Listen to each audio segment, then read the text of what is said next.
Alright, episode 32 of Mostly Arsenal. Let's get into it. Oh, before we do, actually, if you haven't seen this before, I swear quite a lot, so if you don't like that, keep scrolling. If you do like it, though, like the video, that'd be really awesome. Right, I'm going to do a bit of a preview of the Newcastle game. Not a lot, though, because loads of other people have done that. And to be honest, I haven't really done much research, I ain't going to lie to you. The main things I wanted to talk about was, firstly, the lineup. I'll go 4-4-2. Not much change, really.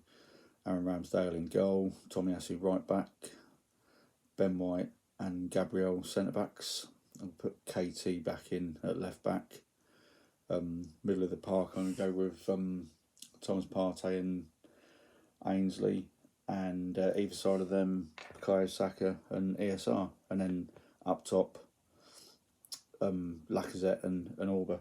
You'll notice that I've left two players out from the team that started against Liverpool, Nuno Tavares and Sambi. Now, this is one I've thought about a fair bit. Now, obviously, both of them, they didn't have the best games. They made some costly mistakes, and they've had a fair bit of stick.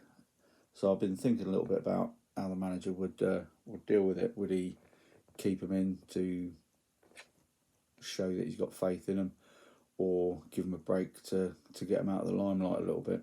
Now, personally, what I would do is I'd have spoken to him really early on this week and said, look, I'm gonna rest you, but you will be on the bench, and provided the game will allow it, you will be coming on with probably 20-15 minutes to go. Now, the reason for this is both lads probably need a bit of a confidence boost, and if they're coming on at that stage in the game, like I said, provided the way the game's panned out will allow it, the opposition are going to be not as fresh as they were right at the start. And let's face it, Newcastle, I don't know if Eddie Howe's going to be there, but if he's in the dugout for the first time, those Newcastle players, first 5-10 minutes, they're going to be so up for it. But with 20 or 15 minutes to go, they're going to be a little bit jaded. They'll have lost a couple of yards of sharpness, which will be a prime time to bring these lads back in when they're fresh, and hopefully it'll give them a boost, because they'll feel that freshness compared with the fatigue levels of the opposition. So that's how I would play that. Now, this game Saturday is massive. It's massive because we were on a real roll. Then obviously Saturday happened, and we need to bounce back really, really quickly. And this is actually a really good game for us to bounce back. I'm going for a 2-0. But the most important thing is we need to come back. We need a performance, and preferably a really good result as well. Because if we don't perform in this game, then everyone, myself included, is going to be thinking, we remember what happened last November and December, and it wasn't pretty, and in fact it was absolutely fucking diabolical up until Boxing Day, and we can't be in that position again. And I think the team seems very different compared with the team that was there 12 months ago. When you look at the stories of how the players basically initiated a huge team talk after the Liverpool game, players were standing up, and we've got more leaders in the team now as well. We all know about KT's leadership qualities. Gabriel's starting to show himself as a leader. He's always in there backing his teammates up. If someone's done something a bit fruity, he's the first one on the opposition player's case who's guilty of whatever they've done. Look at how he squared Mane up on Saturday, and he did the same. I think it was Ollie Watkins in the Aston Villa game. There's him and Aaron Ramsdale like stopping him from having a dig at KT when KT's on the floor. That's the sort of stuff you want to see. And Aaron Ramsdale, natural leader, from day one when he first got into the side. If he feels like his players aren't shutting the opposition down and they're getting a cheap shot in, he's right on their case. And that's real confidence from somebody so young, so new at a club. and he's an absolute leader. I'm still not sold on Orba as a leader. He looked like he was getting his mojo back. He's obviously not the sort of player who shouts and screams, and he leads by example. He should be leading by example. And there have been games where he's been, his press and his intensity has been back to where it should be. But then I didn't really see much of that on Saturday, which is when we really, really needed it. Even if he knows he's chasing after lost causes, and Van Dijk's just going to ping a 20-yard ball out to Trent or something, you've still got to chase it down, and you've got to do it with absolute intensity. And I didn't see a lot of that. So I'm still not sold on him as a leader or a captain, for that matter.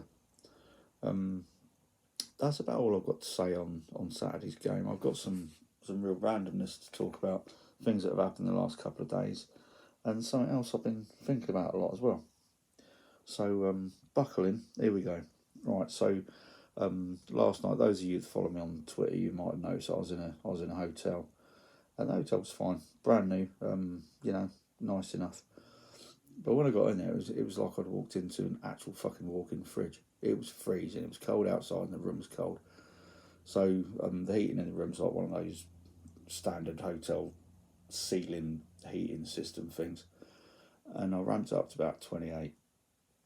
I went out, got a bite to eat, had a couple of beers, and I come back, and it was nice and toasty. But then the heat starts making this really weird fucking noise. It was strange. It was like a combination of, like when you have a new carpet fitted and your door drags on the carpet, it goes. It was a bit like that, but it was also a bit like, you see a young lad with a tiny penis who's got like a trevved up car that's got them fucking dump valves go psst. It was like a cross between those two noises, and it was going off like every 15 minutes. I was like, I'm going to have to switch the heating off. So I switched it off. But the thing was, it was still making this fucking noise. And I phoned reception. I said, look, this is happening. And they're like, yeah, we're aware of that. There's nothing we can do about it at the moment. I was like, well, can I have another room then? And they said, well, no, we're fully booked.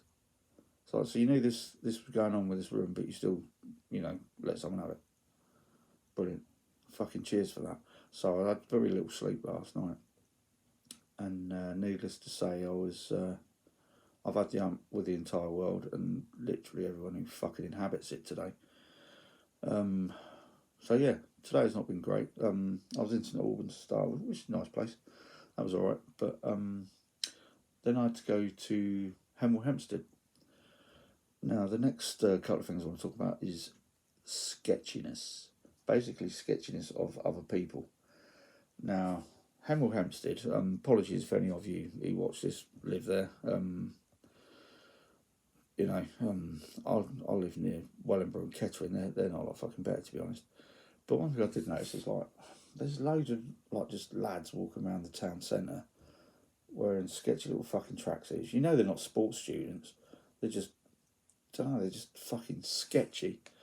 And there's about 3 of them come up to me earlier, and one of them is like, "Oh, geezer, nice camera, mate. How much is that worth?" I just looked at him. I'm like, just fuck off. He's like, "No, seriously, mate. How much is it worth?" I said, "I've just told you, fuck off." And they did, thankfully. I mean, it was 3 of them, but they weren't especially scary.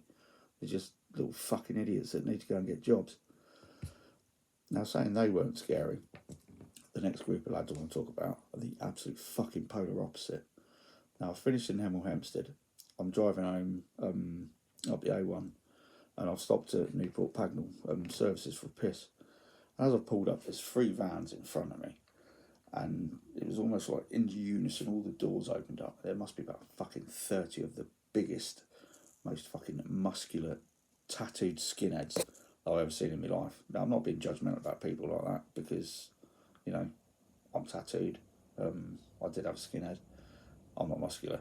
But these lads that got out, not only did they have this appearance, they had this fucking look about them. They looked fucking terrifying. And I've noticed they've all got fucking green, red and white scarves on. And I'm like, what team's that? And then I noticed one of them, he had like a tracksuit top. and it had the club emblem. It was Legia Warsaw who were playing against Leicester tonight. And I just remember looking at it and thinking, I'm fucking terrified of each and every one of you. And as I went in for a piss, I walked past a couple of them and like made eye contact. And because I was fucking terrified, I smiled briefly and just fucking looked at the floor. And they just had this real fucking mean look on their faces. Well, it turns out there was trouble at the game tonight. There was like Legia Warsaw fans were trying to get to Leicester fans and even like laying into the police. And there's a picture that I saw on the BBC News website, and one of the blokes who's fucking, you can see him, he's like literally launching a punch at the police. It's only one of these fucking geezers that walked past.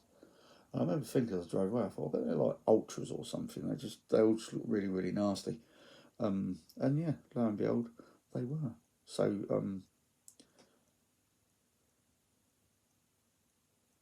they just, I just think, why come over, like, come to a football match, like travel from one country to another just to have a fucking fight?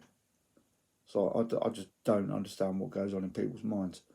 But like I say, they look terrifying, and clearly they are. So I'm pleased I fucking got away from Newport Pagnell Services without getting a scratch on me, because it did look like one of them wanted to fucking launch me one just because I fucking smiled at me and looked at the floor.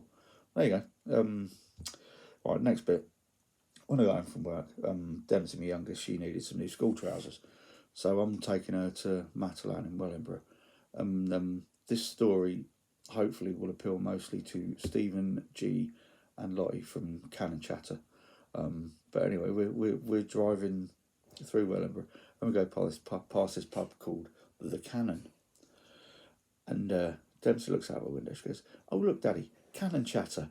And I looked at her. I nearly crashed because I took my eyes off the road. But I looked. I was like, "You absolute little legend." I said, I think they'll like that. I'll mention that in a video for them. And then the last thing is this is proper random. This is how my brain just goes off on weird tangents sometimes. It's cartoons. I've been in this chat group with Jake from We Are the Arsenal, Antonio, who most of you will know better as Judge Dredd, and Neil from he's just set up a new channel called Canon FC, and we've been having some chats and some banter and what have you. And we just like, I think it was Antonio like posted a picture of Roadrunner and Wile E. Coyote, saying he feels a lot like Wile E. Coyote when he like runs off the edge of a cliff, and then he does that thing with his legs when he realises he's in midair, and then he drops. I think it's just because he works so hard all the time. But then I started thinking about other cartoons. That was literally my favourite as a kid, and I still like watching it now.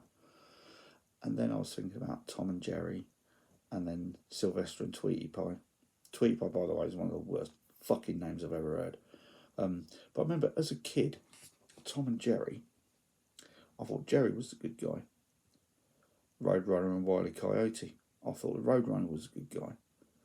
Sylvester and Tweety Pie, I thought the bird was the good guy. But they're not. Like these other animals that appear to be constantly under attack from another animal. As a kid, you think, bless them. They're being picked on and we need to defend them. But as you get older, you just think, they're actually cunts. Jerry was always winding Tom up to the point where the woman who stands on the chair, saying, "Thomas," she'd end up whacking the cat. Then you'd have Wile E. Coyote. Obviously, he just wants to feed himself, I suppose. So it's not great that he's trying to eat the Roadrunner. The Roadrunner's just showing off all the time and letting Wile E. Coyote get like blown up with his Acme explosives. And Sylvester and Tweety Pie. Tweety Pie's like stood out there on the edge of his bird cage, like goading him on, going, "Come on in, son." And I just think they're not very nice. And now, as a middle-aged gentleman, I use the term loosely, by the way, I just think these smaller animals, they're just like, they're not very nice. And I think actually they deserve to be A, eaten, or B, blown up. Those are just my humble opinions, though. That's about all I've got to say tonight. A bit of a weird random waffle session, but I hope you enjoyed it. Just like to say, hope you have a nice day or night, wherever you may be, and I'll catch you next time, probably after the Newcastle game, when we will have won 2-0. All right, cheers. Ta-da.